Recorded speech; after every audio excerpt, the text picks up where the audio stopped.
Well, the candidate that's done the most, that has improved their favorability the fastest in modern times is George W. Bush right after 9/11. And Harris is second. It's been that significant, that positive.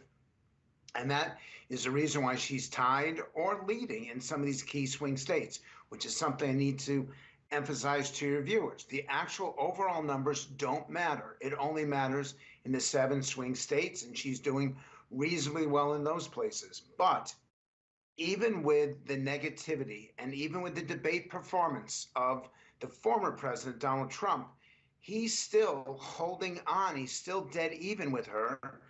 And the thing I'd emphasize is that whoever is the focus of the coverage seems to be doing worse.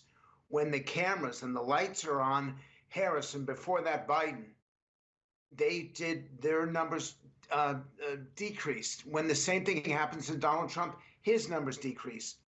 My advice to both candidates, which you'll appreciate, Donald Trump needs to say and speak less, and Kamala Harris needs to say and speak more. It's the exact opposite advice because the candidate situations are diametrically opposed. Very interesting. CNN has learned that Harris is planning to visit the southern border when she goes to Arizona on Friday. CNN polling, of course, shows Trump leading Harris on the issue of immigration by 14%.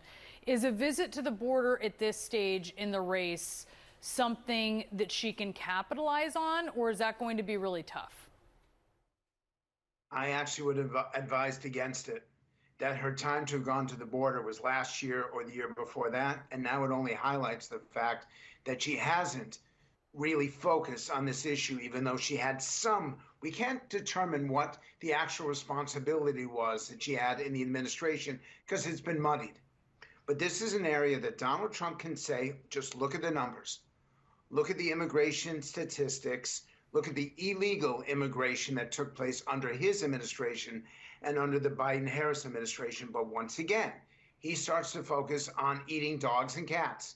I don't understand this. It's as though he's trying to lose this race.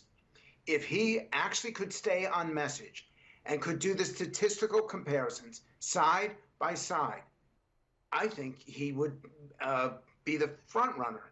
But he's been incapable of doing that. He's chosen not to do a debate with her, and her going to the border is only going to remind voters that things have gotten worse over the last 3.5 years. So it's an interesting strategy that maybe I would not have recommended. Yeah, very interesting, and we'll be looking at that visit on Friday. Frank Luntz, thanks so much. Always appreciate it. Thank you.